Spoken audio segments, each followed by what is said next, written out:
జగన్మోహన్ రెడ్డి గారికి ఇచ్చింది పర్మిషన్ 100 మంది 3 వెహికల్స్. అక్కడ జగన్మోహన్ రెడ్డి గారు జన సమీకరణ చేసింది 1000 మంది.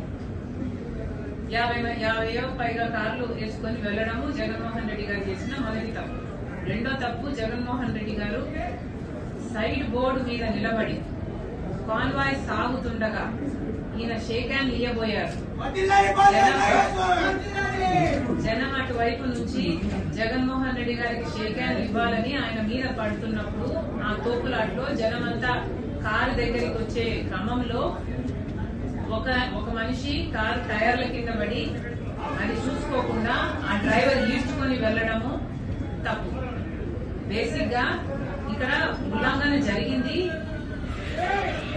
డ్రైవర్ వల్లే, కాదని ఎవరు అంటలేదు. ఇది యాక్సిడెంటే, డ్రైవర్ కూడా కావాలని చేశారని ఎవరు అంటలేదు. కాకపోతే ఆ పరిస్థితుల్లో అన్ని గమనిస్తే తప్పులు చాలా వైపుల నుంచి జరిగాయి. పోలీసులు 100 మందితో వెళ్ళమంటే 1000 మంది లేకపోతే 1000 మంది అక్కడ ఎందుకున్నారు?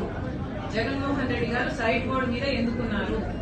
యాక్సిడెంట్ జరిగి ఆ మనిషి టైర్ కింద పడితే పక్కన మనుషులు కారు ఆపమంటే ఆ మనిషిని పక్కకు లాగి పడేసి మళ్లీ కాన్వాయ్ వెంటనే సాగిపోవడం ఏమిటి?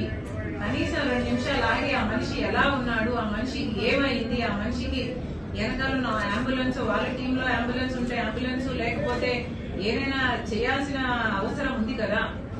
అది కూడా వాళ్ళ కార్యకర్తే కదా, వైసీపీ కార్యకర్త అయ్యుండి జగన్మోహన్ రెడ్డి గారికి షేక్ హ్యాండ్ ఇయ్యబోయి ఆయన వాళ్ళ కారు కిందనే పడితే కనీసం పట్టించుకోకుండా, కనీసం మానవత్వం లేకుండా దాటుకొని వెళ్లడం తప్పు.